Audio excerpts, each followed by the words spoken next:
Sir, ಅಪ್ಪಾಜಿ ಅವರ ಸ್ಮಾರಕ ನೆಲಸಮ ಆಗಿರುವಂಥದ್ದು ನಿನ್ನೆ ಹಬ್ಬದ ದಿನ ಅವರು ಅದನ್ನು ನೆಲಸಮ ಮಾಡಿರೋದು ಹೇಗಾಯಿತು ಅಂತಂದರೆ ಒಂದು ರೀತಿ ನಿಜವಾಗ್ಲೂ ಬೇಜಾರಾಯಿತು ಎಲ್ರಿಗೂ. ಹಬ್ಬ ಅಂತ ಅನ್ನಿಸ್ಲೇ ಇಲ್ಲ, ಏನು ಇವತ್ತೇ ಈ ಥರ ಮಾಡಿದಾರಲ್ಲ ಅಂತ ಹೇಳ್ಬಿಟ್ಟು. ಅಫ್ಕೋರ್ಸ್ ಯಾವತ್ತಿಗೂ ಮಾಡಬಾರ್ದಾಗಿತ್ತು ಆ ಥರದ ಕೆಲಸನ.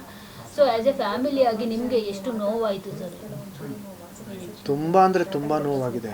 ಇದನ್ನು ಪದಗಳಲ್ಲಿ ಹೇಳೋದಕ್ಕೆ ಅಸಾಧ್ಯ, ಅಷ್ಟೊಂದು ನೋವಾಗಿದೆ, ದುಃಖ ಆಗಿದೆ. ಈ ಥರ ಅವರು ಮಾಡಬಾರ್ದಾಗಿತ್ತು. ಇಡೀ ಕರ್ನಾಟಕಕ್ಕೆ ಗೊತ್ತಿರೋ ವಿಷಯ ಇದು. ಆ ಒಂದು ಜಾಗದ ಬಗ್ಗೆ ಅಭಿಮಾನಿಗಳ ಮನಸ್ಸಲ್ಲಿ ಎಷ್ಟೊಂದು ಒಂದು ಆದರದ, ಅಭಿಮಾನದ, ಒಂದು ಪ್ರೀತಿಯ, ಗೌರವದ ಒಂದು ಭಾವ ಇದೆ ಅನ್ನೋದು. ನಾನು ಕೂಡ ಹಲವಾರು ಬಾರಿ ನನ್ನ ಪತ್ರಿಕಾಗೋಷ್ಠಿಯಲ್ಲಿ ಹೇಳಿದ್ದೀನಿ. ಇವತ್ತು ಬೆಳಗ್ಗೆ ಕೂಡ ನಾನು ನನ್ನ ಹಳೆಯ 2 ವಿಡಿಯೋಗಳನ್ನು ನನ್ನ ಸಾಮಾಜಿಕ ಜಾಲತಾಣಗಳಲ್ಲಿ ಹಂಚ್ಕೊಂಡಿದ್ದೀನಿ. ಜೊತೆಗೆ ಮಾಧ್ಯಮದ ಮಿತ್ರರ ಜೊತೆಗೆ ಹಂಚ್ಕೊಂಡಿದ್ದೀನಿ. ಅವುಗಳಲ್ಲೂ ಕೂಡ ನಾನು ಅದೇ ಹೇಳಿದ್ದೀನಿ. ಏನು ಅಂತಂದರೆ, ಇಲ್ಲಿ ಇರತಕ್ಕಂಥ ಜಾಗ, ಈ ಪುಣ್ಯಭೂಮಿ ಏನಿದೆ ಅದು ಹಾಗೇ ಇರಲಿ. ಯಾಕಂತಂದರೆ ಅಭಿಮಾನಿಗಳು ಸಾವಿರಾರು ಸಂಖ್ಯೆಯಲ್ಲಿ, ಲಕ್ಷಾಂತರ ಸಂಖ್ಯೆಯಲ್ಲಿ ಅವರು ಬರ್ತಾ ಇದ್ದಾರೆ. ಇಡೀ ವರ್ಷ ಅವರು ಅಲ್ಲಿ ಪೂಜೆ ಸಲ್ಲಿಸ್ತಾರೆ, ತಮ್ಮ ಗೌರವವನ್ನು ಸಲ್ಲಿಸ್ತಾ ಇದ್ದಾರೆ. ಅದರ ಜೊತೆಗೆ 2 ದಿನಗಳು ಪ್ರಮುಖವಾಗಿ ಅವರ ಹುಟ್ಟುಹಬ್ಬದ ದಿನ ಅಂದರೆ 18ನೇ ಸೆಪ್ಟೆಂಬರ್ ಹಾಗೂ ಅವರ ಪುಣ್ಯಸ್ಮರಣೆ ದಿನ ಅಂತಂದರೆ 30ನೇ ಡಿಸೆಂಬರ್ ಅತ್ಯಂತ ವಿಜೃಂಭಣೆಯಿಂದ ಅದನ್ನು ಆಚರಿಸ್ತಾರೆ. ಹಾಗಾಗಿ ಅದರ ಜೊತೆಗೆ ಸಾಕಷ್ಟು ಸಮಾಜ ಸೇವೆ ಕೂಡ ಮಾಡ್ತಾ ಬಂದಿದ್ದಾರೆ. ಹಾಗಾಗಿ ಬಾಲಣ್ಣ ಅವ್ರ ಕುಟುಂಬದವರು ದಯಮಾಡಿ ನಾನು ಕೈ ಜೋಡಿಸ್ಕೊಂಡು ನಾನು ಮನವಿ ಕೂಡ ಮಾಡ್ಕೊಂಡಿದ್ದೀನಿ ಆ ವಿಡಿಯೋಗಳಲ್ಲಿ. ದಯವಿಟ್ಟು ಅಭಿಮಾನಿಗಳಿಗೋಸ್ಕರ ಅವಕಾಶ ಮಾಡಿಕೊಡಿ. ಬಂದು ಹೋಗೋದಕ್ಕೆ, ಪೂಜೆ ಸಲ್ಲಿಸೋದಕ್ಕೆ ದಯವಿಟ್ಟು ಅವಕಾಶ ಮಾಡಿಕೊಡಿ. ಜೊತೆಗೆ ಇದು ಮಾಡೋದ್ರಿಂದ ತಮಗೂ ಕೂಡ ಒಂದು ಅದು ಅಂತಂದರೆ ಒಬ್ಬ ಕಲಾವಿದನ ಕುಟುಂಬದಿಂದ ಇನ್ನೊಬ್ಬ ಕಲಾವಿದರಿಗೆ ಇದು ಗೌರವ ಸಲ್ಲಿಸಿದಾಗತ್ತೆ, ಇದು ಮಾದರಿ ಆಗುತ್ತೆ. ದಯವಿಟ್ಟು ಇದನ್ನು ಮಾಡಿಕೊಡಿ ಅಂತ ನಾನು ಕೇಳಿಕೊಂಡಿದ್ದೆ. ಆದರೆ ಅದು ಈ ರೀತಿ ಆಗಿದ್ದು ನಿಜವಾಗ್ಲೂ ತುಂಬ ತುಂಬ ಬೇಜಾರಿದೆ. ಇದು ನೀವು ಒಪ್ಪಿದ್ರಿ ಅಂತ ಹೇಳಿದ್ರು ಸರ್. ನಿಮ್ಮ ಒಪ್ಪಿಗೆಯ ಮೇರೆಗೆ ಅಲ್ಲಿ ಮೊನ್ನೆ ಸಮಾಧಿ ತೆರವಾಗಿದೆ ಅನ್ನೋದು ಕೂಡ ಚರ್ಚೆ ಆಯ್ತು ನೆನ್ನೆ. ಅಲ್ಲಿ ನೀವು ಒಪ್ಪಿದ್ದೀರಾ, ನಿಮ್ ಗಮನಕ್ಕೆ ಬಂದಿದೆ, ಪೊಲೀಸರು ಇದ್ರಲ್ಲಿ ಸಮಾಧಿ ತೆರವು ಮಾಡುವಾಗ ಅಂತ ಹೇಳಿ ಅಭಿಮಾನಿಗಳು ಹೇಳಿರುವಂತದ್ದು ಅಲ್ಲಿ ಇದೇ ಸಮಸ್ಯೆ ಆಗ್ತಿರೋದಮ್ಮ. ನಾನಿವತ್ತು ಆ 2 ವಿಡಿಯೋಗಳನ್ನು ಯಾಕೆ ಹಂಚ್ಕೊಂಡಿದ್ದೀನಿ ಅಂತಂದರೆ ಇದೇ ಕಾರಣ. ಈ ನಮ್ಮ ಹೋರಾಟ ಎಷ್ಟೋ ಜನಕ್ಕೆ ಗೊತ್ತೇ ಇಲ್ಲ, ಅದು ತಲುಪೋದೂ ಇಲ್ಲ. ಹಾಗಾಗಿ ಇದು ಪ್ರತಿ ಬಾರಿ ಏನೇನೋ ಒಂದು ಹೊಸ ವಿವಾದ ಸೃಷ್ಟಿ ಆದಾಗ ನಮ್ಮನ್ನೇ ದೂಷಿಸೋ ಕೆಲಸ ಮಾಡ್ತಾ ಇದ್ದಾರೆ. ಅದು ಗೊತ್ತಿಲ್ಲ, ಅದು ಯಾಕೆ ಮಾಡ್ತಾ ಇದ್ದಾರೆ ನನಗೆ ಗೊತ್ತಿಲ್ಲ. ಆದರೆ ನಮ್ಮನ್ನು ವಿಲನ್ ಮಾಡಿ ತಾವುಗಳು ಹೀರೋ ಆಗೋದಕ್ಕೆ ಪ್ರಯತ್ನ ಪಡ್ತಾ ಇದ್ದಾರೆ. ಅದು ಯಾಕೆ ಅನ್ನೋದೇ ನನಗೆ ಅರ್ಥ ಆಗ್ತಿಲ್ಲ. ನನಗೆ ಗೊತ್ತಿಲ್ಲ. ಇದು ದುರಂತ. ಇದು ದುರಂತ. ಅದು ಅವ್ರನ್ನ ಕೇಳ್ಬೇಕು ನೀವು. ಯಾರು ನಮ್ಮ ವಿರುದ್ಧ ಮಾತಾಡ್ತಾರಲ್ಲ, ನೀವು ಅವ್ರನ್ನ ಹೋಗಿ. ಯಾಕಂದ್ರೆ ಈಗ ಅದು ಮಾಡ್ತಾ ಇದ್ದಾರೆ ಅನ್ನೋದು ನಮಗೆ ಗೊತ್ತಿರಲಿಲ್ಲ ವಿಷಯ. ಆದರೆ ಕೆಲವು ಅಭಿಮಾನಿಗಳು ನಿಮ್ಮ ಹತ್ರ ಅದನ್ನು ಹೇಳ್ಕೊಂಡಿದ್ದಾರೆ. ನೀವೇ ಅವರನ್ನ ಕೇಳಬೇಕು. ನಮಗೆ ಗೊತ್ತೇ ಇಲ್ಲ. ಇದು ಈಗ ಅಭಿಮಾನಿಗಳು ಹೇಳ್ತಾ ಇರೋದು, ನೀವು ವಿಷ್ಣು ಸರ್ ಅವರ ಫ್ಯಾಮಿಲಿಯವರು ಅಭಿಮಾನಿಗಳನ್ನ ಹತ್ರ ಸೇರಿಸ್ಕೋತಾ ಇಲ್ಲ, ದ್ವೇಷಿಸ್ತಾ ಇದ್ದೀರಾ, ಅವ್ರನ್ನ ದೂರ ತರ್ತಿದ್ದೀರಾ. ಅದೇ ಈ ಒಂದು ರೀಸನ್ಗೆಲ್ಲ ಕಾರಣ. ಮಧ್ಯದಲ್ಲಿ ಆಗ್ತಾ ಇಲ್ಲ, ತಿಕ್ಕಾಟ ಇದೆ ಅಭಿಮಾನಿಗಳ ವಿಷ್ಣು ಕುಟುಂಬದವರ. ನಾನು ಅದಕ್ಕೆ ಆ 2 ವಿಡಿಯೋಗಳನ್ನ ಇವತ್ತು ಏನು ಹಂಚ್ಕೊಂಡಿದ್ದೀನೋ ಅದಕ್ಕೋಸ್ಕರನೇ ಹಂಚ್ಕೊಂಡಿದ್ದೀನಿ. ಆ 2 ವಿಡಿಯೋಗಳು ನಾನು ಅಭಿಮಾನಿಗಳನ್ನು ನಮ್ಮ ಮನೆಗೇ ಕರೆಸಿ, ಇದೇ ಮನೆಗೆ ಕರೆಸಿ ನಾನು ಚರ್ಚೆ ಮಾಡಿರ್ತಕ್ಕಂಥ ವಿಡಿಯೋಗಳು. ನಾನು ಅಭಿಮಾನಿಗಳ ಜೊತೆಯಲ್ಲಿ ಚರ್ಚೆ ಮಾಡಿದ್ದೀನಿ, ಈ ಸಂಬಂಧವಾಗಿಯೇ ಚರ್ಚೆ ಮಾಡಿದ್ದೀನಿ. ಅಭಿಮಾನಿಗಳ ವಿರುದ್ಧ ನಾವು ಯಾವತ್ತೂ ಇರಲಿಲ್ಲ. ಕೆಲವು ಜನ ಇದ್ದಾರೆ, ನೀವು ಈಗ ಹೇಳಿದ್ರಲ್ಲ, ಕೆಲವರು ವಿರುದ್ಧವಾಗಿ ಮಾತಾಡ್ತಾರೆ, ನಮ್ಮ ಮೇಲೆ ಆರೋಪಗಳನ್ನು ಹೊರಿಸ್ತಾರೆ. ವಿಷಯನೇ ಗೊತ್ತಿಲ್ಲ ಅವ್ರಿಗೆ, ಸುಮ್ಮನೆ ಆರೋಪಗಳನ್ನು ಹೊರಿಸೋದು, ತಾವು ಹೀರೋ ಆಗೋದು. ನಮ್ಮನ್ನು ವಿಲನ್ ಮಾಡಿ ತಾವು ಹೀರೋ ಹೇಗಾಗ್ತೀರಾ? ವಿಷಯನೇ ಗೊತ್ತಿಲ್ಲ ತಮಗೆ, ಅದರ ಹಿಂದೆ ಇರತಕ್ಕಂಥ ಪರಿಶ್ರಮನೇ ಗೊತ್ತಿಲ್ಲ, ಅದರ ಹಿಂದೆ ಇರತಕ್ಕಂಥ ನಮ್ಮ ಪ್ರಯತ್ನಗಳೇ ಗೊತ್ತಿಲ್ಲ ನಿಮಗೆ. ಸುಮ್ಮನೆ ನಮ್ಮನ್ನು ವಿಲನ್ ಮಾಡೋದ್ರಲ್ಲಿ ನಿಮಗೇನು ಸಂತೋಷ ನನಗೆ ಗೊತ್ತಿಲ್ಲ. ಆ ಜನ ಏನಿದಾರಲ್ಲ ಅವರ ವಿರುದ್ಧ ನಾವಿದ್ದೀವಿ. ಅವ್ರ ಜೊತೆಲಿ ನಾವು ಸೇರಲ್ಲ ಯಾವತ್ತೂ. ಇಷ್ಟಕ್ಕೂ ನಾನೇನು ಹೇಳ್ತೀನಿ ಅಂತಂದರೆ, ಇದರ ಹಿಂದೆ ಕೂಡ ನಾನು ಸಾಕಷ್ಟು ಬಾರಿ ನಾನೇ ಖುದ್ದಾಗಿ ಪ್ರಯತ್ನ ಪಟ್ಟಿದ್ದೀನಿ. ಸರ್ ಈಗ ಒಂದು ನಿಮಿಷ ನಾನೇ ಖುದ್ದಾಗಿ ಅವ್ರು ಯಾರ್ಯಾರು ಅನ್ನೋದು ಕೆಲವರು ನನಗೆ ಗೊತ್ತು. ಇಷ್ಟಕ್ಕೂ ನಾನೇ ಖುದ್ದಾಗಿ ಪ್ರಯತ್ನ ಕೂಡ ಪಟ್ಟಿದ್ದೀನಿ. ಬನ್ನಿ ನಮ್ಮ ಜೊತೆಲಿ ಸೇರ್ಕೊಳ್ಳಿ ಅಂತಲೂ ನಾನು ಪ್ರಯತ್ನ ಪಟ್ಟಿದ್ದೀನಿ, ಸೇರಿಲ್ಲ. ಈ ಒಂದು ಮೀಟಿಂಗ್ 2 ವಿಡಿಯೋಗಳನ್ನು ನಾನು ಏನು ಹಂಚ್ಕೊಂಡಿದ್ದೀನಲ್ಲ, ಆವಾಗಲೂ ಎಲ್ಲರನ್ನೂ ನಾನು ಬಹಿರಂಗವಾಗಿ ನಾನು ಕರೆಸಿದ್ದೆ. ಅದಕ್ಕೂ ಅವ್ರುಗಳು ಬಂದಿಲ್ಲ. ಅಭಿಮಾನಿಗಳು ಸಮಾಧಿ ವಿಚಾರನ ಒಂದು ಬಿಸ್ನೆಸ್ ಮಾಡ್ಕೊಂಡಿದ್ರು ಒಂದಷ್ಟು ಜನ. ಮತ್ತೊಂದು ಮೈಸೂರಲ್ಲಾಗಿರುವಂತ ಒಂದು ಸ್ಮಾರಕಕ್ಕೂ ಜನ ಬರೆದ ರೀತಿ ಅದನ್ನ ಒಪ್ಪಿಸುವಂತ ಕೆಲಸಗಳಾಗ್ತಾ ಇದೆ ಒಂದಷ್ಟು ತಂಡಗಳಿಂದ ಅಂತ.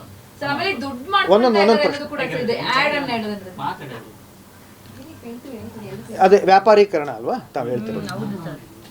ಹೇಗೆ ವ್ಯಾಪಾರೀಕರಣ ನನಗೆ ಹೇಳಿ ಸರ್. ಕೆಲವರು ಅಭಿಮಾನಿಗಳು ಅಲ್ಲಿ ಸೇರ್ಕೊಂಡು ನಾವು ಅದ್ ಮಾಡಿಸ್ತೀವಿ, ಇದ್ ಮಾಡಿಸ್ತೀವಿ, ಪೂಜೆ ಮಾಡಿಸ್ತೀವಿ, ಊಟ ಹಾಕಿಸ್ತೀವಿ, ರಕ್ತದಾನ ಮಾಡ್ತೀವಿ, ಅದ್ ಮಾಡ್ತೀವಿ, ಇದ್ ಮಾಡ್ತೀವಿ ಅಂತ ವ್ಯಾಪಾರೀಕರಣ ಮಾಡ್ಕೊಂಡಿದ್ದಾರೆ ಅಂತ ಕೂಡ ಒಂದು ಸುದ್ದಿ ಇದೆ. ಸೊ ಅವರು ಮಾಡ್ಕೊಂಡಿದ್ದಾರೆ. ಹೌದೌದು, ನೀವಲ್ಲ ಸರ್, ಅವರು ಅಭಿಮಾನಿಗಳು ಕೆಲವರು ಹೆಸರಲ್ಲಿ ಈ ರೀತಿ ಕಾರ್ಯಕ್ರಮಗಳು ಮಾಡ್ತೀವಿ ಅಂತ ಹೇಳಿ ಹಣ ಮಾಡ್ಕೊಂಡಿದ್ದಾರೆ ಅನ್ನೋದು ಕೂಡ ಕೇಳಿ ಬರ್ತಾ ಇದೆ. ಒಂದ್ ಕಡೆ ಅದು, ಇನ್ನೊಂದ್ ಕಡೆ ಮೈಸೂರಲ್ಲಿ ಸ್ಮಾರಕ ಆಗಿರೋದ್ರಿಂದ ಇಲ್ಲಿ ಸಮಾಧಿ ಇದ್ರೆ ಸಮಸ್ಯೆ ಆಗುತ್ತೆ, ಎಲ್ರು ಅಲ್ಲಿಗೆ ಅಭಿಮಾನಿಗಳು ಹೋಗ್ಲಿ ಅನ್ನೋ ಉದ್ದೇಶ ವಿಷ್ಣು ಕುಟುಂಬಕ್ಕೆ ಇದೆ ಅನ್ನುವಂತ ಮಾತಿದೆ ಸರ್. ಇದ್ರ ಬಗ್ಗೆ ಏನ್ ರಿಯಾಕ್ಟ್ ಮಾಡ್ತೀರಾ? ಅದಕ್ಕೋಸ್ಕರ ನಾವು ಇದನ್ನ ಇದು ಮಾಡಿದ್ದೀವಿ ಅಂತ ಆ ತರ ಮಾತು ಅಭಿಮಾನಿಗಳಿಂದನೇ ಕೇಳಿ ಬರ್ತಾ ಇದೆ. ಅವ್ರು ಹೇಳಿದ್ದಾರೆ, ಅವ್ರು ನಿಜವಾದ ಅಭಿಮಾನಿಗಳಲ್ಲ. ನಾನು ಅದೇ ಹೇಳ್ತಿರೋದು, ಅವ್ರ ವಿರುದ್ಧವಾಗಿ ನಾವು ಇದ್ದೀವಿ. ಅವ್ರು ನಿಜವಾದ ಅಭಿಮಾನಿಗಳೇ ಅಲ್ಲ. ಅವ್ರು ನಮ್ಮನ್ನು ಕೇಳಿದ್ರ, ವಿಚಾರಿಸಿದ್ರ, ಅದ್ರ ಹಿಂದೆ ಇರತಕ್ಕಂಥ ಆ ಜನ ಯಾರು ಅದನ್ನು ತಿಳ್ಕೊಂಡ್ರ, ಪತ್ತೆ ಹಚ್ಚಿದ್ರ, ಏನೂ ಗೊತ್ತಿಲ್ಲ ಅವ್ರಿಗೆ. ನಮ್ಮ ಬಗ್ಗೆ ಆರೋಪ ಹೊರಿಸ್ಬಿಟ್ರೆ ನಾವು ಯಾಕೆ ಅದನ್ನು ಮಾಡ್ತೀವಿ? ಯಾಕೆ ಖುಷಿಗೆ ಮಾಡ್ತೀವಿ ನಾವು ಅದನ್ನು? ಎಷ್ಟೋ ಬಾರಿ ನಾವು ಹೇಳಿದ್ದೀವಿ, ಅಪ್ಪ ಅವ್ರ ಬಗ್ಗೆ ಈಗ ಎಲ್ಲ ಕಡೆ ಕಾರ್ಯಕ್ರಮ ಮಾಡ್ತಾಯಿದ್ದಾರೆ, ಮಾಡ್ಕೊಳ್ಳಿ. ಪ್ರತಿಯೊಂದು ಬಡಾವಣೆಯಲ್ಲೂ ಕಾರ್ಯಕ್ರಮ ಮಾಡ್ತಾರೆ, ಮಾಡ್ಕೊಳ್ಳಿ, ಸಂತೋಷ ನಮಗೆ. ಅಪ್ಪ ಅವ್ರ ಬಗ್ಗೆ ನೀವು ಕಾರ್ಯಕ್ರಮ ಮಾಡ್ತಾ ಇದ್ದೀರಾ, ಇದಕ್ಕಿಂತ ಸಂತೋಷ ಏನಿದೆ? ಮಾಡ್ಕೊಳ್ಳಿ. ಬೆಂಗಳೂರಲ್ಲೂ ಇರಲಿ, ಮೈಸೂರಲ್ಲೂ ಇರಲಿ, ಸಂತೋಷನೇ ಅಂತ ಹೇಳಿದ್ದೀನಲ್ಲ ನಾನು. ಅದಕ್ಕೆ ಆ ವಿಡಿಯೋಗಳನ್ನು ಕಳಿಸಿದ್ದೀನಿ. ಇಲ್ಲೂ ಇರಲಿ, ಅಲ್ಲೂ ಇರಲಿ ಅಂತ ಹೇಳಿರ್ತಕ್ಕಂಥ ವ್ಯಕ್ತಿ ನಾನು, ಅಥವಾ ಹೇಳಿರ್ತಕ್ಕಂಥ ಕುಟುಂಬ ನಾನು. ನನ್ನ ಕುಟುಂಬನ ನಾನು ಪ್ರತಿನಿಧಿಸ್ತಾ ಇದ್ದೀನಿ. ಭಾರತೀಯಮ್ಮವರು ಇವತ್ತು ನಮ್ಮ ಇಲ್ಲಿ ಇದರಲ್ಲಿಲ್ಲ, ಪತ್ರಿಕಾಗೋಷ್ಠಿಯಲ್ಲಿ. ಆದರೆ ಅವ್ರ ಮಾತುಗಳನ್ನು ನಾನು ಹೇಳ್ತಾ ಇದ್ದೀನಿ. ನಾವು ಯಾಕೆ ಇದನ್ನು ತೆರವುಗೊಳಿಸ್ಬೇಕು ಅಂತ ಅಂದ್ಕೊಳ್ತೀವಿ? ಆ ಥರ ಮನಸ್ಸು ನಮಗೆ ಬರುತ್ತೆ. ನೀವೇ ಯೋಚನೆ ಮಾಡಿ, ನಿಮಗೆಷ್ಟು ಪ್ರೀತಿ ಇದೆಯೋ ನಮಗೆ ಅದಕ್ಕಿಂತ ಹೆಚ್ಚು ಪ್ರೀತಿ ಇದೆ ರಾಜ. ಎದೆ ತಟ್ಕೊಂಡು ಹೇಳ್ತೀನಿ ನಾನು ಇದನ್ನು. ನಿಮಗೆ ವಿಷ್ಣುವರ್ಧನ್, ಸಾಹಸ ಸಿಂಹ ವಿಷ್ಣುವರ್ಧನ್ ಅಂತ ನಿಮಗೆ ಏನು ಪ್ರೀತಿ ಇದೆಯೋ, ನಮಗೆ ಅಪ್ಪ ಅವ್ರು ಅನ್ನೋದು ಪ್ರೀತಿ ಇದೆ ರಾಜ. ಅರ್ಥ ಮಾಡ್ಕೊಳ್ಳಿ ಇದನ್ನು. ನಾವು ಯಾಕೆ ಅದನ್ನು ಆ ಥರ ಆಗಬೇಕು ಅಂತ ಬಯಸ್ತೀವಿ ಹೇಳಿ?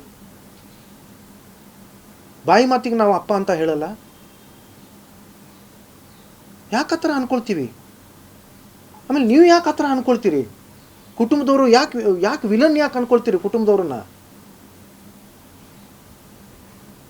ಇವತ್ತು ಅಷ್ಟು ದೊಡ್ಡ ಸ್ಮಾರಕ ಆಗಿದೆ, ಹೇಗಾಯಿತು ರಜಾ? ಅದು ಹೇಗಾಯಿತು? 5 ಎಕರೆ ಜಾಗದಲ್ಲಾಗಿದೆ. ಅದಕ್ಕೂ ನಮ್ಮ ಮೇಲೆ ಆರೋಪ ಹೊರಿಸಿದ್ರು. ವ್ಯಾಪಾರೀಕರಣ. ಹೇಗೆ ವ್ಯಾಪಾರೀಕರಣ? ಸರ್ಕಾರದ ದುಡ್ಡು, ಸರ್ಕಾರದ ಜಾಗ, ಸರ್ಕಾರದ ಯೋಜನೆ, ಹೇಗೆ ದುಡ್ಡು, ಹೇಗೆ ವ್ಯಾಪಾರೀಕರಣ? ನಮ್ಮ ಮೇಲೆ ಯಾಕೆ ಆರೋಪ?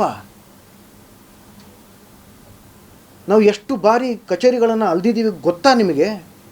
ನಾನು ಪ್ರತಿಯೊಂದು ವಿಡಿಯೋಗಳನ್ನು, ಆವಾಗ ಅಷ್ಟೊಂದು ಸಾಮಾಜಿಕ ಜಾಲತಾಣವೂ ಇರಲಿಲ್ಲ. ಪ್ರತಿಯೊಂದು ಜಾಗಕ್ಕೆ ಹೋದಾಗ ನಾನು ವಿಡಿಯೋಗಳನ್ನು ಹಂಚ್ಕೊಳ್ತಾ ಇರಲಿಲ್ಲ, ಹಂಚ್ಕೊಂಡೂ ಇಲ್ಲ. ನಾನು ಅಂದರೆ ನಾನು ಒಬ್ಬನೇ ಅಲ್ಲ, ಅಮ್ಮ ಆ್ಯಂಡ್ ನಾನು ಇಬ್ಬರು. ಎಷ್ಟು ಅಲ್ದಿದ್ದೀವಿ ಗೊತ್ತಾ ನಿಮಗೆ?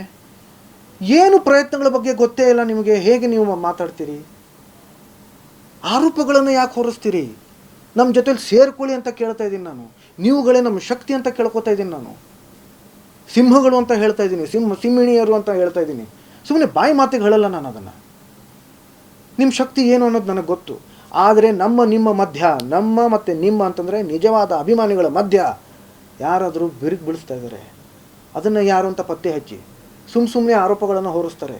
ಅವ್ರನ್ನ ಕೇಳಿ, ಗೊತ್ತಾ ಅವ್ರಿಗೆ? ತಿಳ್ಕೊಂಡಿದ್ದಾರೆ ಅವರು? ಪತ್ತೆ ಹಚ್ಚಿದಾರಾ? ಸುಮ್ಮನೆ ಹೇಳಿಬಿಟ್ರೆ ಮಾತಿಗೆ ಬಂದಿದ್ದು ಏನೇನೋ ಹೇಳ್ಕೊಂಡು ಕಾಮೆಂಟ್ಗಳು ನೋಡ್ತಾ ಇದ್ದೀನಿ ಸಾಮಾಜಿಕ ಜಾಲತಾಣಗಳಲ್ಲಿ. ಅರೆ, we don't deserve this treatment at all. We don't deserve this. ತಿಳ್ಕೊಳ್ಳಿ, ಇದರ ಹಿಂದೆ ಆಗಿರ್ತಕ್ಕಂಥ ಪರಿಶ್ರಮನ ತಿಳ್ಕೊಳ್ಳಿ, ಹೋರಾಟ ತಿಳ್ಕೊಳ್ಳಿ. ಏನು ಗೊತ್ತಿಲ್ಲದೆ ದಯವಿಟ್ಟು ಮಾತಾಡೋಕೆ ಹೋಗಬೇಡಿ. ನಿಮ್ಮನ್ನೆಲ್ಲ ನಾವು ಪ್ರೀತಿಸ್ತೀವಿ ರಾಜಾ, ನಿಮ್ಮನ್ನೆಲ್ಲ ತುಂಬ ಪ್ರೀತಿಸ್ತೀವಿ ನಾವು. ನಾವು ಕೇಳ್ಕೊಳ್ಳೋದು ಇಷ್ಟೇ, ದಯವಿಟ್ಟು ಅರ್ಥ ಮಾಡ್ಕೊಳ್ಳಿ ನಮ್ಮನ್ನು. ನಾವು ಇದನ್ನು ಇಲ್ಲಿ ಪೂಜೆ ಮಾಡಬೇಡಿ ಅಂತ ಯಾವತ್ತೂ ಹೇಳಿಲ್ಲ, ಮಾಡ್ಕೊಳ್ಳೋದಕ್ಕೆ ಅವಕಾಶ ಮಾಡಿಕೊಡಿ ಅಂತ ಕೇಳ್ಕೊಂಡಿದ್ದೀವಿ. ಸ್ಮಾರಕ ಆಗೋದೇ ಇಲ್ಲ ಅಂತ ಗೊತ್ತಾದ ಮೇಲೆ 6.5 ವರ್ಷ ಪ್ರಯತ್ನ ಪಟ್ಟಿದ್ದೀವಿ. ನಾನು ಎಷ್ಟೋ ಸತಿ ಹೇಳಿದ್ದೀನಿ ಕೂಡ, ಸರ್ ನಮ್ಮ ಇಲ್ಲಿ ಚಪ್ಪಲಿ ಸೌದಿಲ್ಲ, ನಮ್ಮ ಕಾಲುಗಳಿಗೆ ಸೌದು ಹೋಗಿದೆ ಅಂತ. ಅಷ್ಟು ಅಲ್ದು ನಮ್ಗೆ ಸಾಕಾಗಿ ಹೋಗಿತ್ತು. ಮಾನ್ಯ ಮುಖ್ಯಮಂತ್ರಿಗಳೇ ನಮಗೆ ಸೂಚಿಸಿದ್ರು, ಇಲ್ಲ ಆಗ್ತಾ ಇಲ್ಲ, ಬೇರೆ ಕಡೆ ಹೋಗಿ. ಅವ್ರು ಹೇಳೋದ ಮೇಲೆ ಅಲ್ಲೂ ಕೂಡ ನಿಮ್ಗೆ ಗೊತ್ತಿಲ್ಲ, ಅದನ್ನು ನಾನು ಹೇಳ್ತಾ ಹೋದ್ರೆ ಒಂದು ದೊಡ್ಡ ಪುಸ್ತಕನೇ ಬರೀಬೋದು. ಇಲ್ಲೂ ಬೆಂಗಳೂರಲ್ಲೇ ಎಷ್ಟೋ ಜಾಗಗಳು ನೋಡಿದ್ದಾಯಿತು, ಅಲ್ಲೂ ಒಂದಿಷ್ಟು ವರ್ಷಗಳು ಹೋಯಿತು. ಮೈಸೂರಲ್ಲೂ ಒಂದಿಷ್ಟು ಜಾಗಗಳು ನೋಡಿದ್ದಾಯಿತು. ಈಗಾಗಿರೋ ಸ್ಮಾರಕ ಅಲ್ಲೂ ಒಂದಿಷ್ಟು ಜನ ಕೇಸ್ ಹಾಕಿದ್ರು, ಅಲ್ಲೂ ಒಂದಿಷ್ಟು ಹೋರಾಟ ಆಯಿತು. ಕಂಠೀರವ ಸ್ಟುಡಿಯೋದು ಕೆಲವರು ಕೇಳ್ತಾ ಇರ್ತಾರೆ, ಗೌರ್ಮೆಂಟ್ ಅವ್ರು ಹೇಳಿದ್ದು ನೀವು ಯಾಕೆ ಮಾಡಲಿಲ್ಲ ಅಂತ. ಅದು 2018 ಸುಮಾರೇನೋ ಕೇಳಿದರು ನಮ್ಮನ್ನು. ಆಗ ಆಲ್ರೆಡಿ ಮೈಸೂರಲ್ಲಿ ನಮಗೆ ಜಾಗ ಕೊಟ್ಟಿದ್ದರು, ಜಾಗದ ಬಗ್ಗೆ ಎಲ್ಲ ಮಾತುಗಳಾಗಿದ್ದು. ಕೋರ್ಟ್ ಕೇಸ್ ಏನೋ ಒಂದು ಸ್ವಲ್ಪ ದಿವಸದಲ್ಲಿ ಮುಗಿಯುತ್ತೆ, ಅಲ್ಲೇ ನೀವು ಸ್ಮಾರಕ ಕಟ್ಟಬಹುದು ಅಂತ ಹೇಳಿದರು. 1 ಜಾಗ, 2 ಜಾಗ, 3 ಜಾಗ, 4 ಜಾಗ, ಈ ಥರ ಜಾಗಗಳು ಬದಲಾಗ್ತಾನೇ ಹೋಗಿದ್ವು.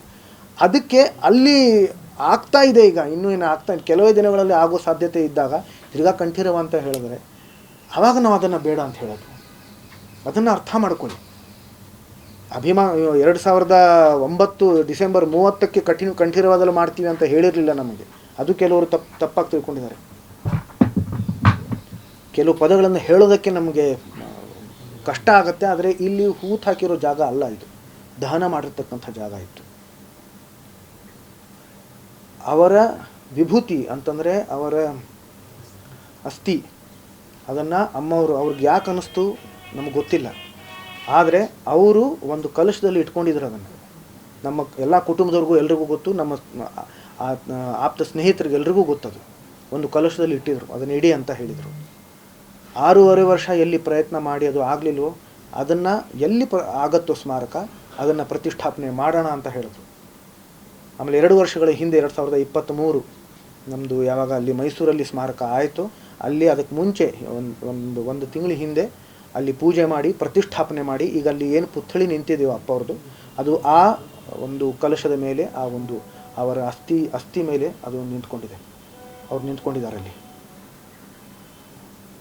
ನಾವು ತುಂಬ ಶ್ರದ್ಧೆಯಿಂದ ಕೆಲಸ ಮಾಡಿದ್ದೀವಿ ಇದರ ಹಿಂದೆ ಸಾಕಷ್ಟು ಪರಿಶ್ರಮ ಇದೆ, ಸಾಕಷ್ಟು ಹೋರಾಟ ಇದೆ.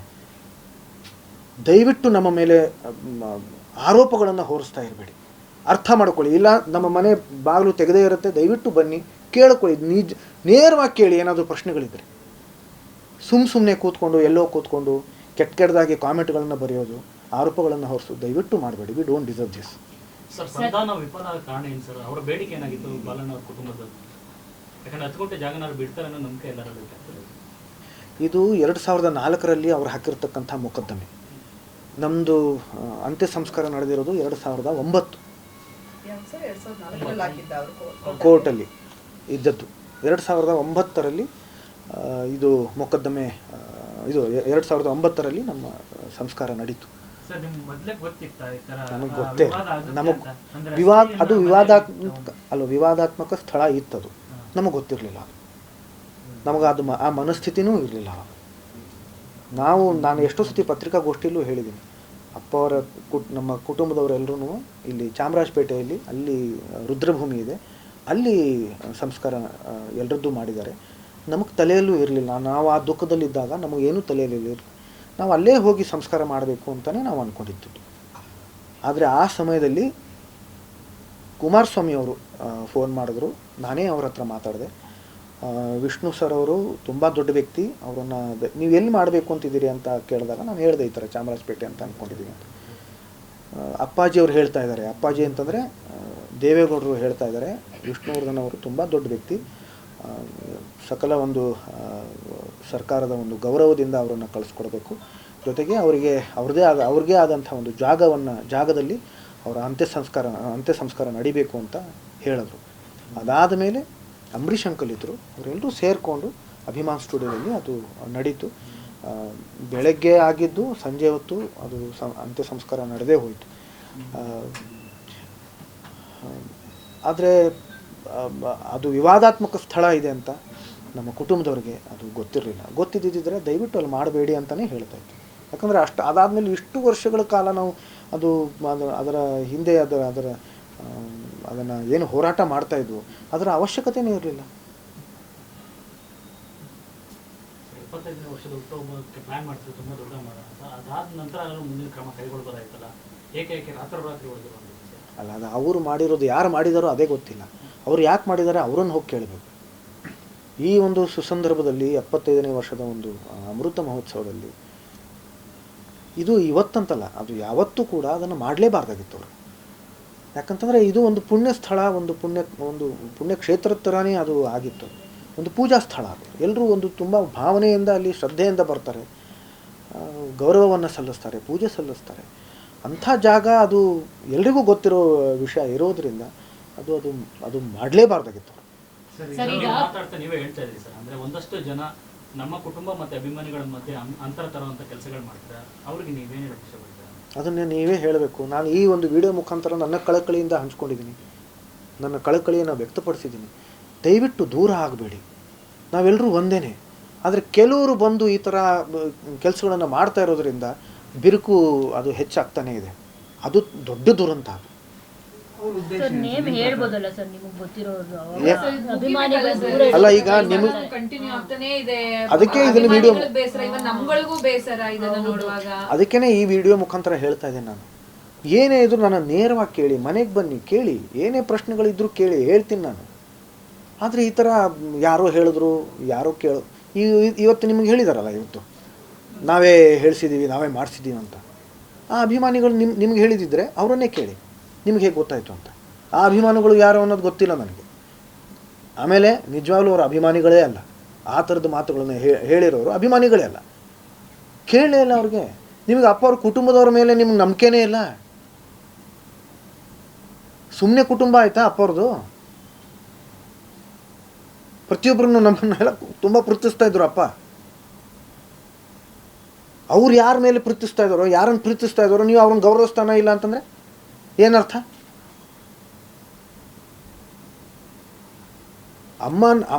ಭಾರತೀಯ ಅಮ್ಮವ್ರನ್ನ ಅವರು ತಾಯಿ ಸ್ಥಾನ ಕೊಟ್ಟಿದ್ರು. ನೀವು ಅವ್ರ ಬಗ್ಗೆ ಹೇಗೆ ಮಾತಾಡ್ತೀರಾ?